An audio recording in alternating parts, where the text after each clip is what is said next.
Hello friends, welcome to ChemUp classes. ChemUp classes में आपका स्वागत है। कैसे हैं दोस्तों आप सब? आई होप आप अच्छे होंगे। दोस्तों, आज की इस लेक्चर में हम एटॉमिक रेडियस के बारे में बात करेंगे। आइए देखते हैं। सबसे पहले हम सीखेंगे कि एटॉमिक रेडियस क्या होता है, इसकी डिफिनीशन क्या होती है। एटॉमिक रेडियस किसे कहते हैं? The distance between the nucleus and outermost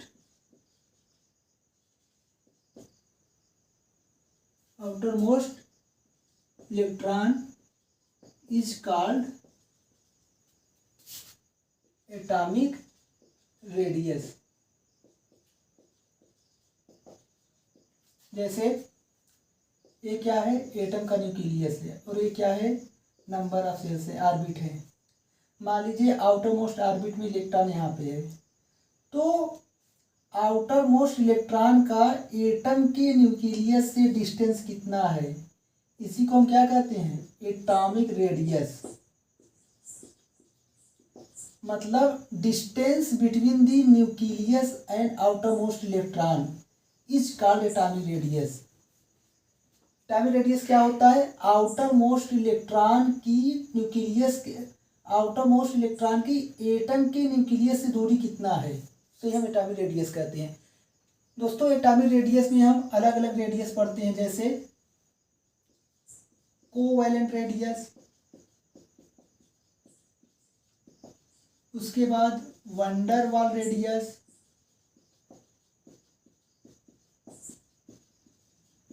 फिर हम पढ़ेंगे मेटालिक रेडियस,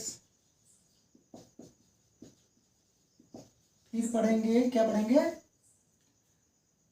आयनिक रेडियस। सबसे पहले हम क्या पढ़ेंगे? Covalent radius. कोवैलेंट रेडियस क्या होता है दोस्तों? इसका डिफिनेशन क्या होता है? It is half of the distance between two nuclei of like atom bonded by single covalent bond.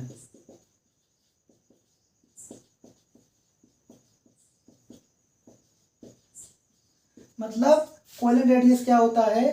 जैसे एक एटम ए ले लिया और ऐसे एक एटम और ले लिया, लाइक एटम एटम है, ये मिलकर क्या बना रहे हैं? Covalent bond. मतलब ये क्या है? कोवैलेंटली बॉन्डेड लाइक एटम्स है। इनके न्यूक्लियाई के बीच का जो डिस्टेंस होगा, मान लीजिए डी है, तो डी ए कहेंगे, इसका हाफ कर दो, हमें क्या मिल जाएगा? Covalent radius. मतलब क्या होता है? दो लाइक एटम के न्यूक्लियाई के बीच की दूरी का आधा क्या हो जाएगा? Covalent radius. It is half of the distance between nuclei, ए इसका न्यूक्लियाई, ए इसका nuclei. It is half of the distance between nuclei या टू कोवैलेंट, क्या है? कोवैलेंटली बॉन्डेड लाइक एटम है। ठीक है। अभी क्या था? एटम सेम था। जब एटम डिफरेंट हो, व्हेन एटम आर डिफरेंट, तब हम क्या स्टडी करेंगे?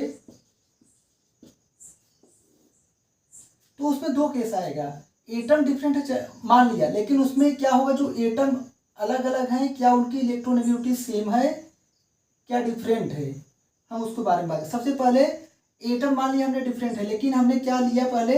यदि उनका इलेक्ट्रोनेगेटिविटी क्या है? सेम है।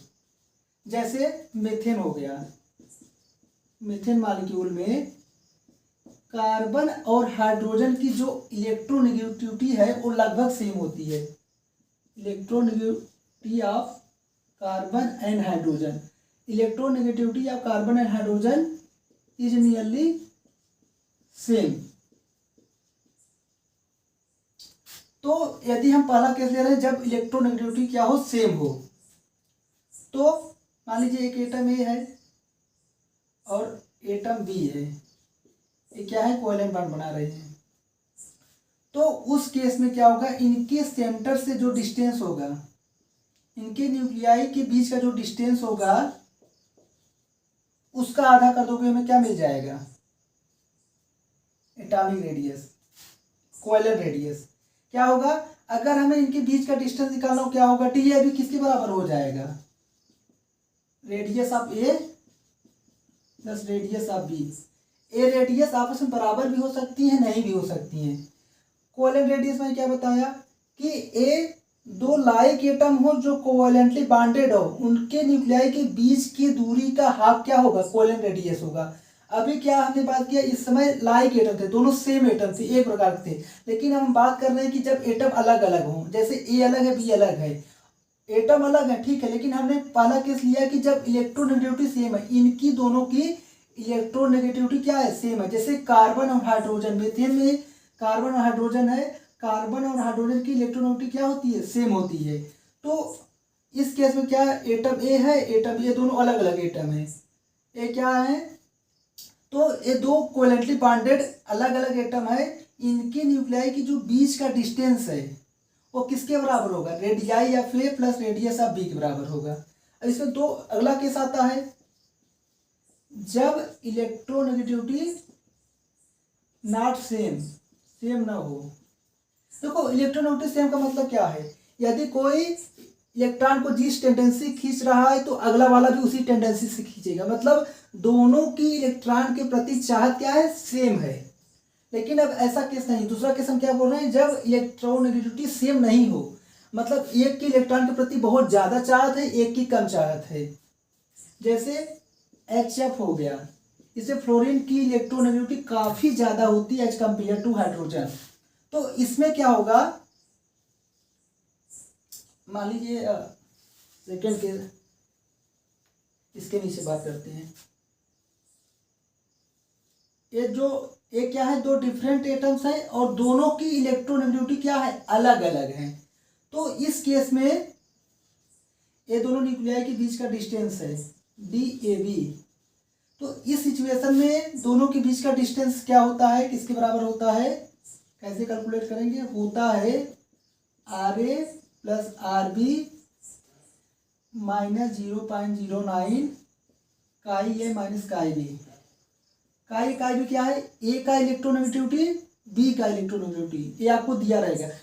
इस दोनों कंसेप्ट की बेस पे क्वेश्चन भी आ सकते हैं न्यूमेरिकल, जैसे जब इलेक्ट्रोनेगेटिविटी सेम हो तो उस केस में इन दोनों न्यूक्लियाई के बीच का डिस्टेंस हमें दिया हो और एक का रेडियस दिया हो, दूसरा पूछ ले आप निकालोगे।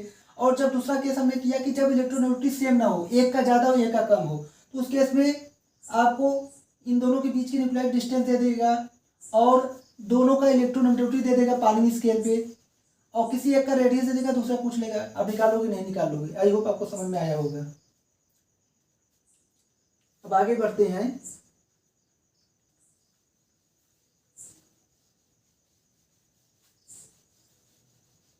बात करेंगे वंडर वाल्स रेडियस।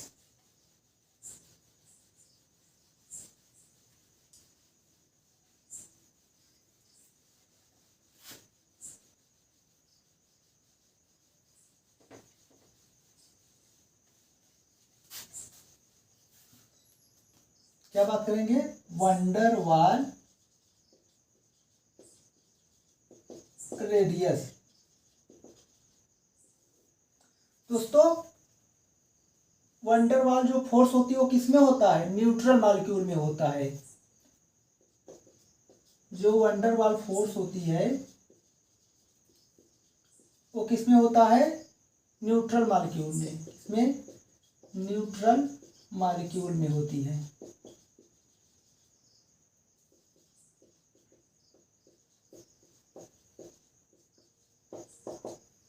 जैसे मान लीजिए कोई मॉलिक्यूल ए भी है और कोई ये दूसरा मॉलिक्यूल ए भी है। ये मॉलिक्यूल क्या करेंगी, आपस में एक दूसरे को क्या करती हैं, अट्रैक्ट करती हैं। मतलब मॉलिक्यूल्स के पास क्या है, inter molecular force of attraction है, जिसे हम वंडरवाल फोर्स कहते हैं। Van der Waals force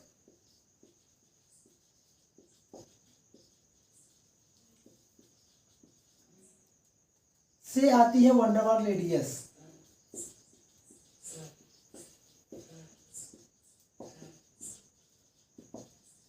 without any bond.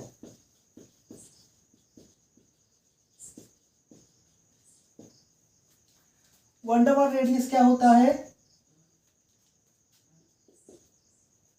Definition, one der वाल radius, it is half of the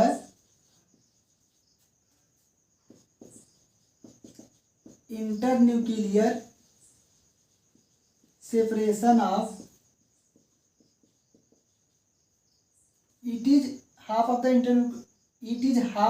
internuclear separation of two non-bonded atom of same element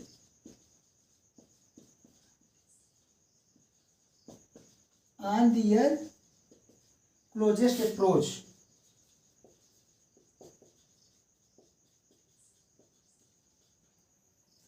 दोस्तों, वन डेर वाल radius का सबसे बड़ा यूज किसमें होता है? नोबल गैसेस में होता है। नोबल गैसेस जो होती हैं वो किसी साथ बॉन्ड नहीं बनाती हैं, किसी साथ रिएक्ट नहीं करती हैं, उनका हम कोवेलेंट रेडियस नहीं निकाल सकते क्योंकि वो कोवेलेंट बॉन्ड नहीं बनाती हैं।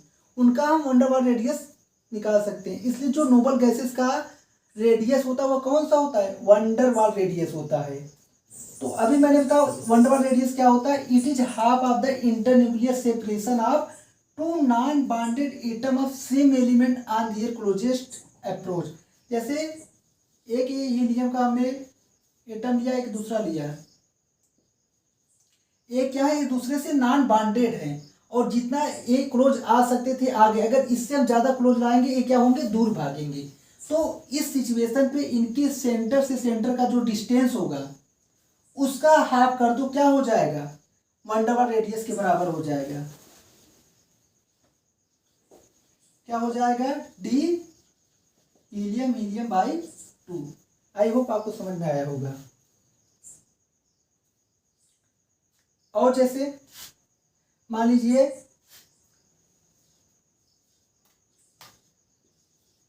ये लाइक एटम का कोई मॉलिक्यूल है, ये भी लाइक एटम का मॉलिक्यूल है, तो ये जो एडजेसेंट एटम है इनके बीच का जो डिस्टेंस होगा उसका हाफ कर दो, वन डेर वाल रेडियस के बराबर होगा। मतलब it is half of the distance between nuclei of two adjacent atom into nearest neighbouring molecule. इसका डेफिनेशन हो क्या लिख सकते हो? It is half of the distance between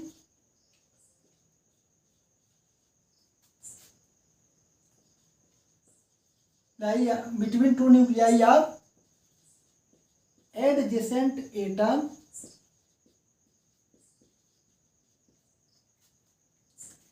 into nearest neighboring molecule।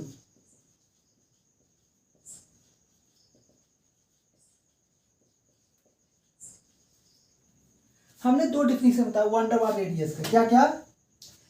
It is half of the internuclear separation of two non-bonded atom of same element on their closest possible approach।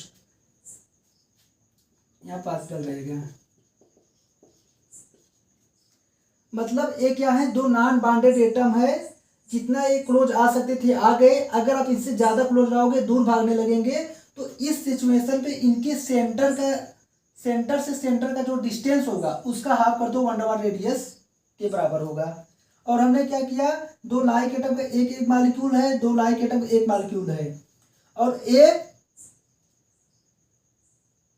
ये दो जो molecules है इनके adjacent, ये मान लीजिए ये दोनों क्या एडजेसेंट एटम है, एडजेसेंट एटम का डिस्टेंस का जो हाफ होगा वो वन डेर वाल रेडियस के बराबर होगा।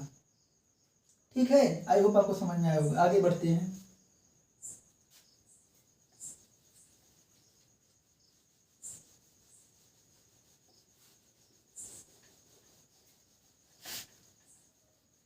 अब हम क्या पढ़ेंगे, मेटालिक रेडियस।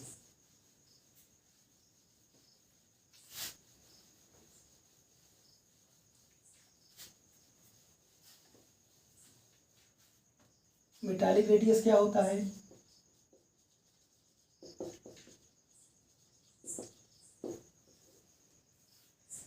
जैसे हमने क्या किया, एक मीटर आयरन का रॉड लिया, तो आयरन रॉड कैसे वो ऐसे ऐसे होगा, वनडिंग होगा नहीं।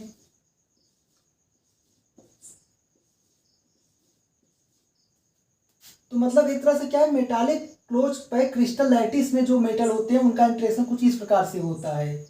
न ही वो आयनिक बांड बनाते हैं, न ही वो कोवेलेंट बांड बनाते हैं, न ही वो कोऑर्डिनेट बांड बनाते हैं। तो मेटल का जो अरेंजमेंट होता है कुछ metallic close pack crystal lattice जैसा होता है।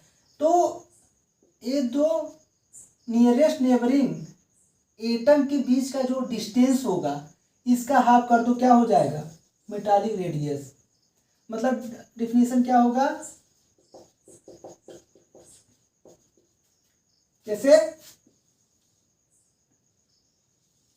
ये क्या कर रहे हैं, मान लीजिए ए है, ए है, ये दोनों एक दूसरे को क्या कर रहे हैं, टच कर रहे हैं। तो ये दोनों एटम के बीच का जो डिस्टेंस होगा उसका हाफ क्या होगा, metallic radius. Half of the distance between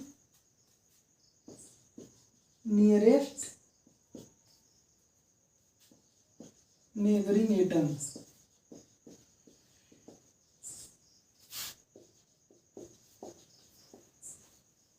it is half of the distance between nearest neighbouring atom का हाफ होता है मेटालिक रेडियस।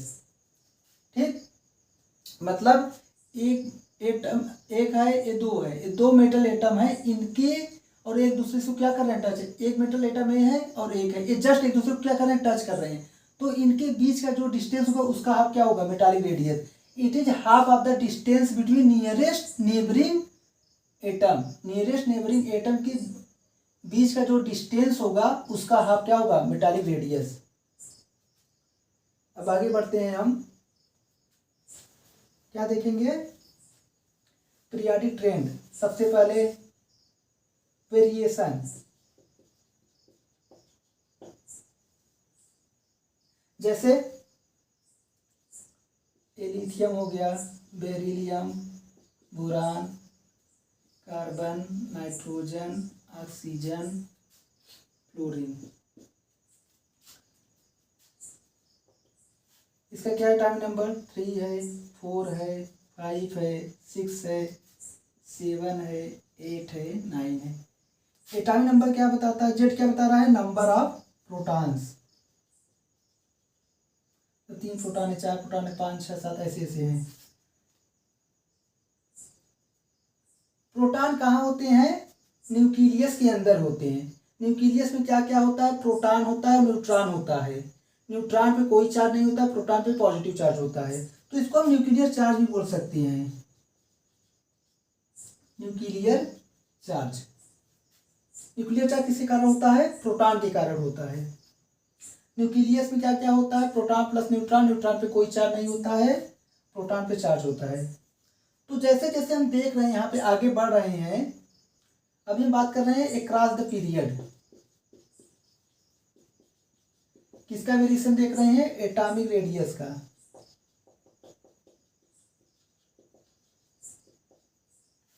तो इसका क्या होगा, 2 1 2 2 इलेक्ट्रॉनिक कॉन्फ़िगरेशन, 2 3 2 4 2 5 2 6 2 7। इसमें 3 प्रोटॉन है, इसमें 4 प्रोटॉन है, इसमें 5 प्रोटॉन है, इसमें 6 प्रोटॉन है, इसमें 7 प्रोटॉन है, 8 प्रोटॉन 9 प्रोटॉन।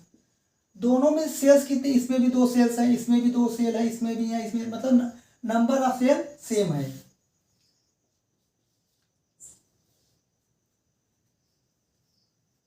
मान लीजिए यहाँ पे इलेक्ट्रॉन है आउटर मोस्ट में, यहाँ कितने प्रोटॉन है, 3। यहाँ 6 प्रोटॉन है, यहाँ क्या है, आउटर मोस्ट इलेक्ट्रॉन। यहाँ 9 प्रोटॉन है, यहाँ है आउटर मोस्ट इलेक्ट्रॉन। अब देखिए, जैसे ही हम लेफ्ट से राइट जा रहे हैं पीरियड की तरफ, नंबर ऑफ प्रोटॉन क्या हो रहे हैं, बढ़ते जा रहे हैं। तो जो ये आउटर मोस्ट इलेक्ट्रॉन और प्रोटॉन के बीच अट्रैक्शन है वो बढ़ता जा रहा है, मतलब न्यूक्लियर चार्ज क्या हो रहा है, इंक्रीज कर रहा है। मतलब जैसे जैसे हम इधर जा रहे हैं नंबर ऑफ प्रोटॉन बढ़ रहा है, तो यहाँ 3 प्रोटॉन और इलेक्ट्रॉन के बीच अट्रैक्शन है, यहाँ 6 प्रोटॉन इलेक्ट्रॉन के बीच है, यहाँ 9 प्रोटॉन इलेक्ट्रॉन, मतलब यहाँ प्रोटॉन पॉजिटिव बहुत ज्यादा हो गए। यहाँ क्या होगा, इलेक्ट्रॉन और प्रोटॉन में बहुत ज्यादा अट्रैक्शन होगा। अट्रैक्शन में से इलेक्ट्रॉन न्यूक्लियस के पास आ जाएंगे, न्यूक्लियस के पास आ जाएंगे तो क्या होगा, एटॉमिक रेडियस डिक्रीज कर जाएगा। मतलब इधर से इधर जाने में प्रोटॉन बढ़ रहा है। मोर टेक्निकल की बात वर्ड की बात करें तो न्यूक्लियर चार्ज बढ़ रहा है। न्यूक्लियर चार्ज बढ़ने से क्या होगा, एटॉमिक रेडियस क्या हो रहा है, डिक्रीज कर रहा है। कैसे, यहाँ पे 3 प्रोटॉन है और outer most electron, outer most electron को यहाँ 3 प्रोटॉन अट्रैक्ट कर रहे हैं, यहाँ पे क्या कर रहे हैं 6 प्रोटॉन, यहाँ पे 9 प्रोटॉन, मतलब यहाँ बहुत तेजी से खींच रहे हैं, यहाँ अट्रैक्शन ज्यादा हो गया है। अट्रैक्शन ज्यादा होने से क्या होगा, इलेक्ट्रॉन न्यूक्लियस के पास आ जाएंगे और इससे क्या होगा, एटॉमिक रेडियस घट जाएगी। आगे देखते हैं, मतलब ये समझ में across the period atomic radius क्या होती है, डिक्रीज करती है।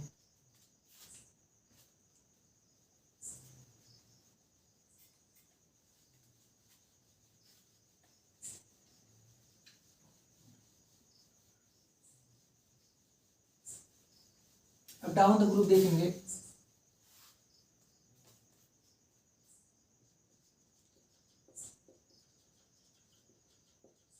जैसे हाइड्रोजन ले लिया, लिथियम लिया, सोडियम लिया, पोटेशियम लिया, क्या है 1 है, इसका है 2 1, इसका है 2 8 1, 2 8 8 1। मतलब नीचे हम जैसे जैसे जा रहे हैं नंबर ऑफ सेल, यहाँ 1 सेल है, यहाँ 2 सेल है, यहाँ 3 सेल है, यहाँ 4 सेल, मतलब जैसे जैसे हम नीचे जा रहे हैं नंबर ऑफ सेल्स क्या हो रही है, बढ़ रही है। 3 है, यहाँ क्या है, जैसे जैसे हम डाउन द ग्रुप जा रहे हैं नंबर ऑफ सेल्स क्या हो रही, बढ़ती जा रही है। मतलब इलेक्ट्रॉन का न्यूक्लियस से क्या डिस्टेंस क्या है, वो बढ़ता जा रहा है, मतलब एटॉमिक रेडियस क्या हो रही, बढ़ रही है। ठीक है, अब आगे बढ़ते हैं।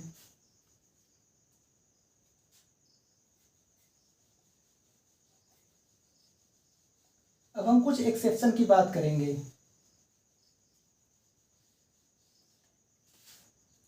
एक्सेप्शन नंबर 1,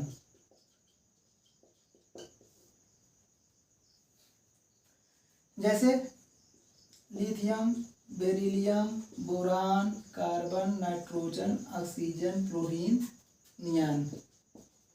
अब क्या कर रहे हैं, हम लेफ्ट से राइट जा रहे हैं पीरियड में, एटॉमिक नंबर क्या हो रहा है, बढ़ रहा है, तो न्यूक्लियर चार्ज क्या होगा, बढ़ेगा, एटॉमिक रेडियस क्या होगा, घटेगा। यहाँ तक तो ठीक है, यहाँ तक एटॉमिक रेडियस क्या हो रहा है, डिक्रीज कर रहा है। किंतु जो नियान का एटॉमिक रेडियस है इन सबसे ज्यादा पाया गया। क्यों, क्योंकि ये क्या है, वंडरवाल, क्योंकि ये क्या है, ये नोबल गैस है। ये क्या है, नोबल गैस है। नोबल गैस में हम क्या निकालते हैं, वंडरवाल रेडियस। वंडरवाल रेडियस क्या होता है, सबसे बड़ा होता है।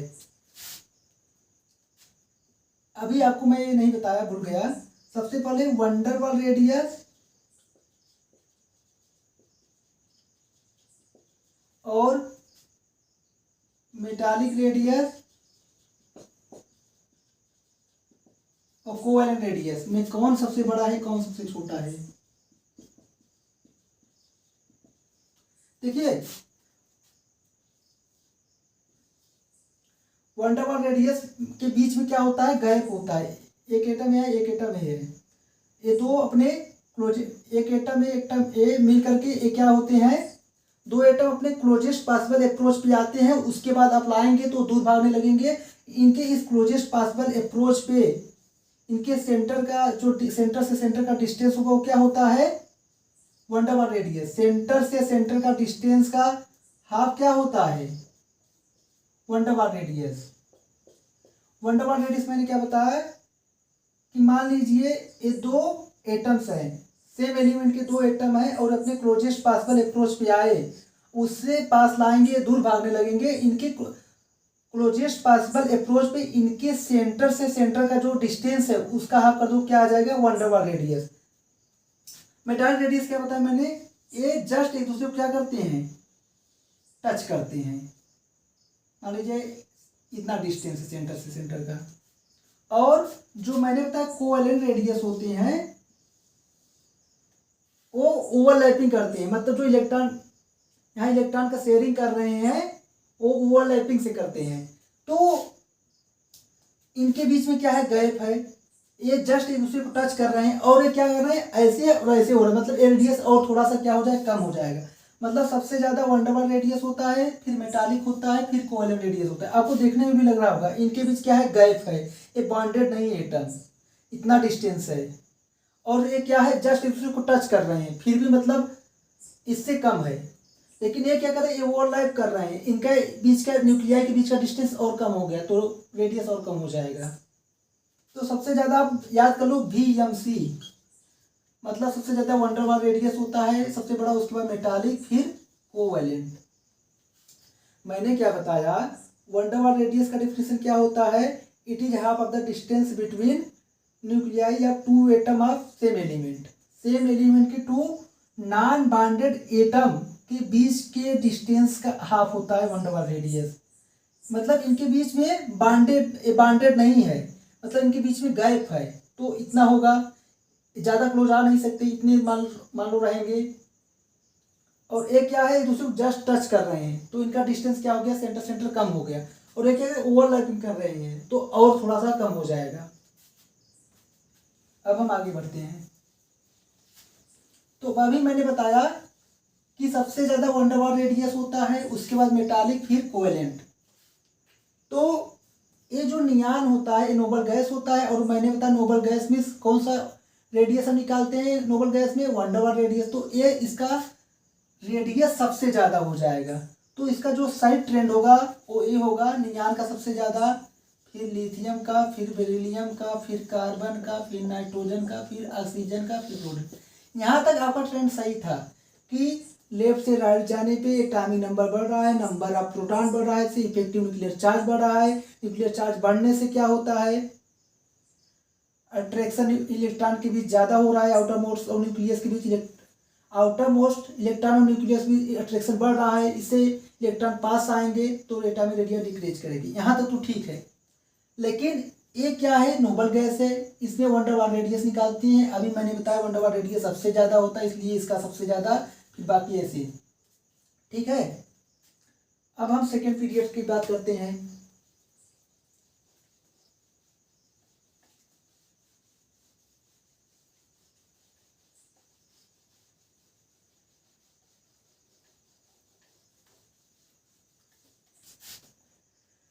सेकेंड पीरियड में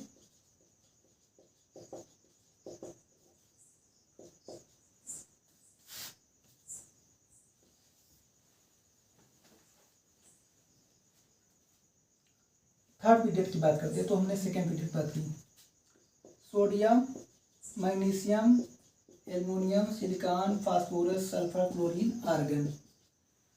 यहाँ से यहाँ तक हम देख रहे हैं क्या हो रहा है, एटॉमिक नंबर बढ़ रहा है, नंबर ऑफ प्रोटॉन बढ़ रहे हैं, शेल सेम है, इसमें भी 3 सेल, इसमें भी, इसमें भी, इसमें भी, इसमें भी, लेकिन नंबर ऑफ प्रोटॉन बढ़ा है, मतलब न्यूक्लियर चार्ज बढ़ा है। न्यूक्लियर चार्ज बढ़ने से क्या होगा, जो न्यूक्लियस और आउटरमोस्ट इलेक्ट्रॉन के बीच का जो अट्रैक्शन होगा वो बढ़ता जा रहा है। इससे क्या होगा, इलेक्ट्रॉन न्यूक्लियस के पास आ जाएंगे, मतलब एटॉमिक रेडियस डिक्रीज कर जाएगी। लेकिन यहाँ ऐसा नहीं होता है, इसका क्या होता है, एटॉमिक रेडियस सबसे ज़्यादा होता है। हम इसका एटॉमिक रेडियस नहीं निकालेंगे। एक क्या है हमारा, नोबल गैस है, क्या है, नोबल गैस, या आप इसको बोल लो इनर्ट गैस। इनर्ट गैस का हम क्या निकालते हैं, वन अंडर वाल रेडियस, जो कि सबसे ज़्यादा होता है। तो सबसे पहले आगे आ जाएगा, तो सबसे ज़्यादा इसका, फिर इसका, फिर इसका, फिर इसका, फिर इसका, फिर इसका, इसका, मतलब सबसे ज़्यादा रेडियस इसका ज़्यादा होगा एटॉमिक, फिर इसका होगा, फिर इसका होगा। सबसे कम किसका होगा एटॉमिक रेडियस, क्लोरीन का। और अगर आपको हाइड्रोजन और हीलियम दे दिया जाए, पहले पीरियड में 2 ही एलिमेंट होते हैं, तो इधर लेफ्ट से राइट जाने पर एटॉमिक रेडियस क्या होनी चाहिए, डिक्रीज होनी चाहिए, लेकिन ऐसा नहीं है क्योंकि हीलियम क्या है, वो नोबल गैस है और नोबल गैस की हम क्या निकाल सकते हैं, वन डर वाल रेडियस लेते हैं और वन डर वाल रेडियस हमेशा क्या होता है, ज़्यादा होता है। तो हीलियम का जो एटॉमिक रेडियस है हाइड्रोजन से ज़्यादा होता है।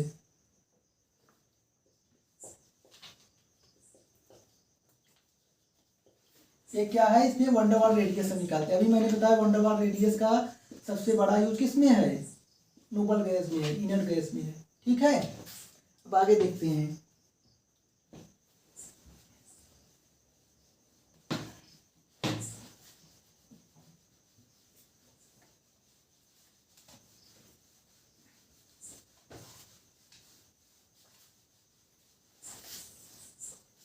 अब हम क्या देखेंगे, 3D सीरीज क्या होता है। Science teacher very cruel, cruel मांगे फीस, कोई नहीं कुछ जाने। इसमें क्या है, D1 है, इसमें D2 है, इसमें D3 है, इसमें D4 है।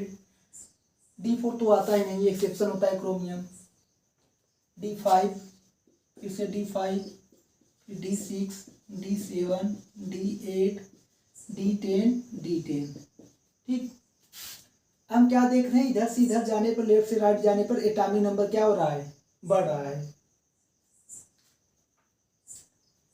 मतलब न्यूक्लियर चार्ज क्या हो रहा है, इंक्रीज कर रहा है। अगर हम यहाँ से यहाँ तक देखते हैं, स्कैंडियम से टाइटेनियम वेंडियम तक, तो क्या हुआ,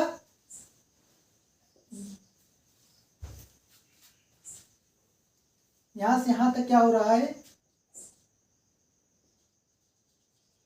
न्यूक्लियर चार्ज क्या हो रहा है, इंक्रीज कर रहा है यहाँ से यहाँ तक। क्योंकि स्कैंडियम में क्या है, D1 एक इलेक्ट्रॉन है, इसमें 2 इलेक्ट्रॉन है, इसमें 3 इलेक्ट्रॉन है। मतलब इलेक्ट्रॉन बहुत कम है, मतलब इलेक्ट्रॉन का जो इलेक्ट्रॉन रिपल्सन है वो ना के बराबर है, लेकिन जो जेड है न्यूक्लियर चार्ज है वो ज़्यादा है। मतलब यहाँ से यहाँ जाने पे न्यूक्लियर चार्ज डोमिनेट कर रहा है किस पे, इलेक्ट्रॉन रिपल्सन पे।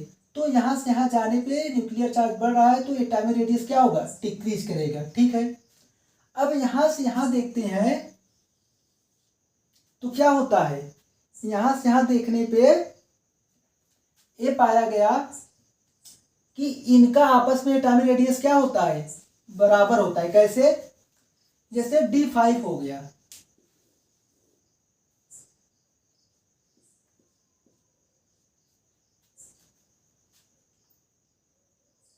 ठीक है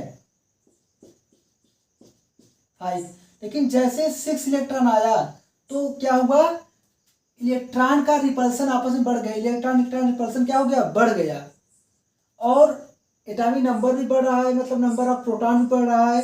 तो यहाँ न्यूक्लियर चार्ज भी तो बढ़ गया। तो मतलब यहाँ जो न्यूक्लियर चार्ज है वो बढ़ गया, जितने एक्सटेंट तक उतना ही इलेक्ट्रॉन रिपल्सन भी बढ़ गया। मतलब ये दोनों इफेक्ट एक दूसरे को क्या कर दे रहे हैं, ओवरकम, मतलब कैंसिल कर दे रहे हैं। मतलब नहीं एटॉमिक रेडियस बढ़ा नहीं घटा, न्यूक्लियर चार्ज की वजह से एटॉमिक रेडियस जो घटने वाली थी, इलेक्ट्रॉन रिपल्सन आकर उसको कम कर दिया, बराबर कर दिया। तो इसलिए इनका क्या होता है, एटॉमिक रेडियस क्या होता है, बराबर होता है। लेकिन जब हम यहाँ से यहाँ जाते हैं तो एटॉमिक रेडियस फिर से क्या होने लगता है, बढ़ने लगता है। यहाँ से यहाँ आने क्या हो रहा है, एटॉमिक रेडियस घट रहा है। अब यहाँ क्या केस हुआ, यहाँ केस ऐसा हुआ दोस्तों,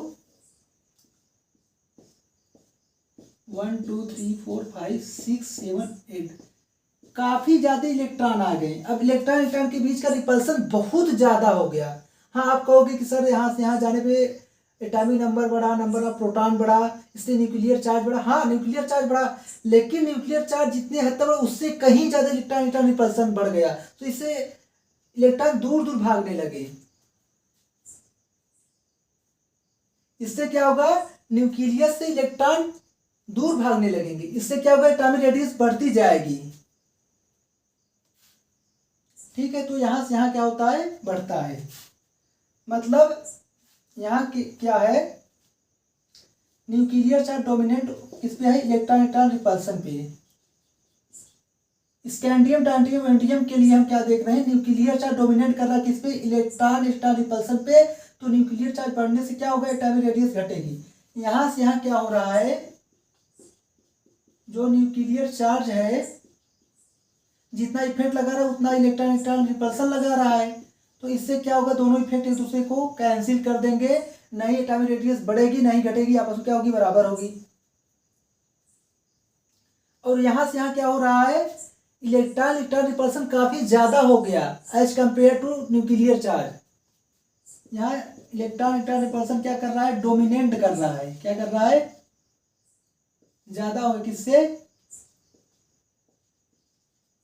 न्यूक्लियर चार्ज से। ठीक है, तो इसको हम याद कैसे करें, आप याद कर सकते हो, स्कूटी जिंक वैसे, स्कूटी जिंक वैसे, इसके बाद कोई नहीं। अब बीच में क्या क्या बचा, आयरन, कोबाल्ट, कॉपर, मैग्नीज। ये क्या है, आपका एटॉमिक रेडियस का ट्रेंड है। मतलब सबसे ज्यादा एटॉमिक रेडियस स्कैंडियम का होता है, फिर टाइटेनियम का होता है, फिर जिंक का होता है, फिर वैंडियम का, ये आपस में बराबर होते हैं, फिर कोबाल्ट, फिर निकेल का। ठीक है, आई होप आपको ये सब सारा कंसेप्ट अच्छे से समझ में आया होगा। आगे बढ़ते हैं, आगे स्कैंडियम YLA, साइला, टाइटेनियम, जर्कोनियम, हॉफनियम, फिर भी नोबिता, साइला, स्कूटी लाओ, टी जरा हाफ, बी नोबिता, वह नवाब थे। तो देखा गया ये क्या है, 3D सीरीज का है, ये 4D सीरीज का है, 5D सीरीज का है। यहाँ से यहाँ आने पे क्या हो रहा है, एटॉमिक नंबर बढ़ रहा है, नंबर ऑफ सेल्स बढ़ रहा है, तो एटॉमिक रेडियस क्या होना चाहिए, बढ़ना चाहिए, और बढ़ता भी है। यहाँ से यहाँ आने पे एटॉमिक रेडियस बढ़ रहा है, मतलब यहाँ रेगुलर ट्रेंड फॉलो हो रहा है। क्या हो रहा है, रेगुलर ट्रेंड, मतलब एटॉमिक रेडियस क्या हो रहा है, इंक्रीजेस, मतलब ऐसे, एल का, लैंथनम का, फिर वाई का, फिर स्कैंडियम का। ठीक है, लेकिन यहाँ से यहाँ आने पे तो बढ़ रहा है, यहाँ से यहाँ आने पे बढ़ रहा है, लेकिन इन दोनों का रेडियस एबनॉर्मल बिहेवियर देखने को मिल रहा है रेडियस में, मतलब एबनॉर्मल रेडियाई।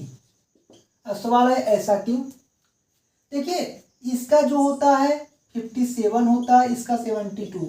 जब हम 57 से 72 में जंप करते हैं तो इन्हीं के बीच कुछ कहानी हुआ होगा, क्योंकि यहाँ से यहाँ आने पे तो ठीक था, स्कैंडियम से यहाँ आने पे एटॉमिक रेडियस बढ़ रहा था, यहाँ से यहाँ आने पे एटॉमिक रेडियस बढ़ रहा था, लेकिन जब हम टाइटेनियम से जर्कोनियम आते हैं एटॉमिक रेडियस बढ़ा, लेकिन जैसे जर्कोनियम से हार्मोनियम पे आते हैं तो इनका एटॉमिक रेडियस नॉर्मल नहीं रहा, क्या हो गया, एब नॉर्मल हो गया। इसका कुछ रीजन रहा होगा, इनके बीच कुछ कहानी शुरू हुई होगी, जाहिर सी बात है। देखो दोस्तों 57 के बाद क्या शुरू होता है, लैंथनम सीरीज, कहाँ से कहाँ होता है, 58 से 71। तो 58 से 71 में जब हम जाते हैं, यह सब सेल जब भरता है तो ये देखा जाता है 58 से 71 के बीच एटॉमिक रेडियस बहुत सडनली बहुत ड्रॉप होता है। मतलब 58 से 71 में जब हम लैंथनम सीरीज में आगे जाते हैं तो एटॉमिक रेडियस में बहुत ही फास्ट ड्रॉप देखने को मिलता है, मतलब एटॉमिक रेडियस बहुत जल्दी छोटा होने लगता है, साइज बहुत कम होने लगता है, मतलब एक बहुत बड़ा कंट्रैक्शन देखने को मिलता है। और वो कंट्रैक्शन इतना बड़ा होता है, एटॉमिक साइज में इतना ज़्यादा ड्रॉप आता है कि 72 आने तक भी इसका रेडियस छोटा ही रह जाता है, मतलब इसके बराबर रह जाता है और इसका इसके बराबर रह जाता है। तो इसमें ट्रेंड क्या आया, टाइटेनियम जर्कोनियम ये बराबर हो गए और भी इसका भी बराबर है। इन दोनों का रीजन क्या है, ड्यू टू लैंथेनाइट कंट्रैक्शन।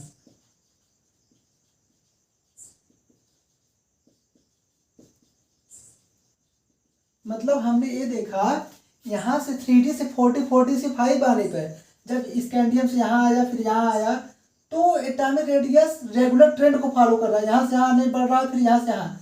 लेकिन जब हम इसमें आए टाइटेनियम से जर्कोनियम आए बढ़ा, लेकिन जैसे ही जर्कोनियम से जर्कोनियम आए तो इनका एटॉमिक रेडियस करीब करीब सेम आ रही थी। ऐसे भी नोबिता जब यहाँ से यहाँ आए तो बढ़ा, लेकिन जैसे यहाँ से यहाँ आए इनका एटॉमिक रेडियस करीब करीब सेम आ रही थी। इसका रीजन क्या था? Lanthanide contraction. मैंने बताया कि लेंथेनम से 72 जब 57 से हम जंप करते हैं डायरेक्ट 72 पे तो इनके बीच कुछ कहानी रही होगी। 57 पर 58 से 71 क्या होता है? लेंथेनाइट सीरीज होता है। जब लेंथेनाइट सीरीज में लेफ्ट से राइट जाते हैं या सब सेल का फिलिंग होता है तो एटॉमिक साइज में हम देखते हैं एटॉमिक साइज में बहुत बड़ा ड्रॉप देखने को मिलता है, और ड्रॉप इतना ज़्यादा हो जाता है कि 72 आने तक भी रेडियस छोटा ही रहता है। इसकी वजह से इन दोनों की रेडियस सेम आती है, करीब करीब इसका भी सेम आता है। आई होप आपको आज का सेशन पसंद आया होगा, तो लाइक शेयर और सब्सक्राइब करना ना भूले। Thank you.